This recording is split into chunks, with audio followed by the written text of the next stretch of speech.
Bonjour les amis, j'espère que vous allez bien. J'ai le plaisir de vous retrouver aujourd'hui sur Nina Cuisine Facile pour la préparation d'un gigot d'agneau accompagné d'oignons caramélisés et de pommes de terre dorées au four, idéal pour se faire plaisir en famille ou entre amis sans trop vous faire attendre. Direction la cuisine. Là, j'ai un gigot d'agneau de 2,5 kg environ que le boucher a entièrement désossé. Donc vous pouvez très bien garder l'os si vous préférez, ça gêne pas du tout au niveau de la cuisson. Donc qu'on va mariner et qu'on va préparer par la suite. Pour la marinade, donc j'aurai besoin d'environ 50 g de beurre mou, une cuillère de poivre, donc poivre noir, une cuillère de curcuma, une cuillère de sel, une cuillère de cumin, une cuillère de paprika.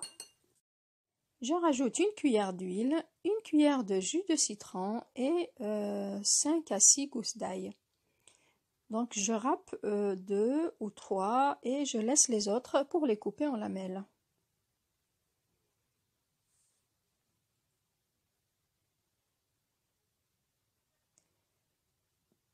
Voilà, donc je les coupe finement. Vous pouvez aussi les couper en deux si vous préférez. Une fois que mon ail et ma marinade sont prêts, je prends le gigot et je vais faire des incisions, plusieurs incisions des deux côtés. Alors pour que la cuisson déjà soit plus rapide et puis pour y introduire les épices, l'ail et tout ça. Donc je mélange un peu toutes mes épices avec le beurre et le citron et tout ça. J'obtiens une sorte de pâte, voilà, que je vais étaler sur le gigot. Donc j'en mets un peu partout, il faut bien introduire tout ça dans les incisions. Donc pour que le gigot soit savoureux.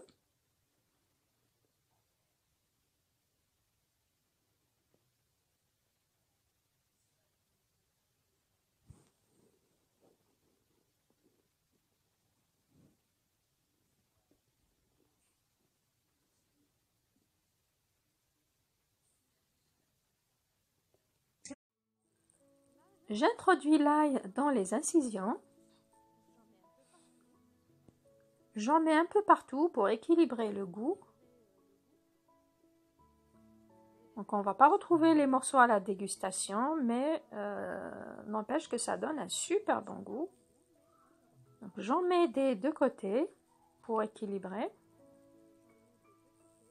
Mettez-en un peu moins si vous n'êtes pas des grands amateurs d'ail. Voilà.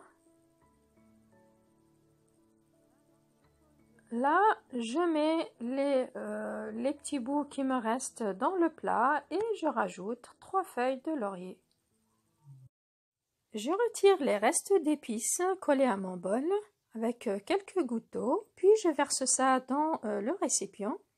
Puis je filme tout et je le laisse mariner au frigo environ 4 à 5 heures. Donc plus vous le laissez, mieux c'est. Donc le laisser mariner toute la nuit ou toute la journée, ce serait mieux.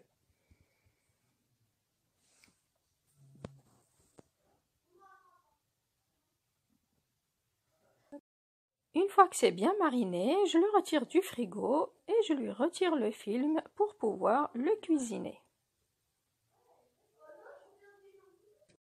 Pour la cuisson, moi je le mets dans une sorte de cocotte fermée allant au four. Donc là, on peut mettre ou pas le papier cuisson. Il est facultatif parce que la cocotte sera fermée de toute façon. Puis je rajoute 2 oignons coupés en lamelles que je vais saler légèrement.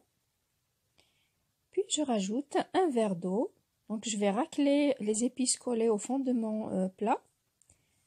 Voilà, puis je rajoute tout ça sur le gigot. Voilà, si vous n'avez pas de cocotte fermée, vous pouvez mettre votre gigot dans n'importe quel plat allant au four, mais vous enveloppez le gigot dans du papier cuisson puis du papier aluminium pour qu'il ne brûle pas. Je mets mon plat au four entre 150 et 160 degrés pendant 2h30. En accompagnement, j'ai pris des petites pommes de terre que j'ai pré-cuites à l'eau, auxquelles je rajoute du persil et de la coriandre ciselée finement. Et je rajoute du poivre noir, paprika, du sel selon vos goûts, puis un filet d'huile d'olive. Je mélange tout ça.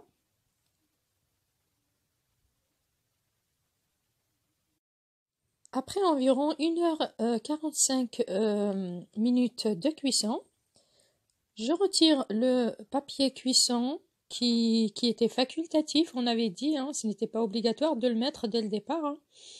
Donc là, le gigot n'est pas entièrement cuit. Je lui rajoute à ce moment-là les pommes de terre, donc je les dispose tout autour. Vous pouvez, si vous préférez, faire cuire les pommes de terre à part.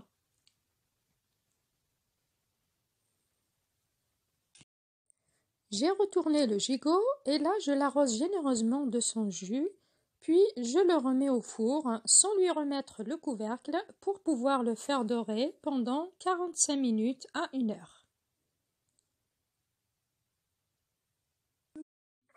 Voici donc le gigot à la sortie du four, accompagné de pommes de terre et d'oignons qu'on va piquer pour voir le niveau de la cuisson.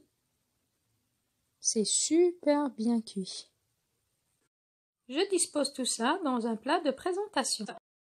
Comme vous le voyez, au bout de 2 heures et presque 40 minutes de cuisson, à basse température, on obtient une viande fondante, très bien cuite, accompagnée d'oignons caramélisés et de pommes de terre dorées. Là, vous voyez à quel point la viande est fondante. J'arrive très facilement à la découper, à l'émietter même. J'espère que vous allez l'essayer et que vous me donnerez votre avis en commentaire. Si la vidéo vous a plu, n'hésitez pas à me laisser un pouce bleu et à vous abonner à ma chaîne et activer la cloche de notification pour ne rater aucune de mes vidéos. Sur ce, je vous dis à très bientôt. À la prochaine vidéo.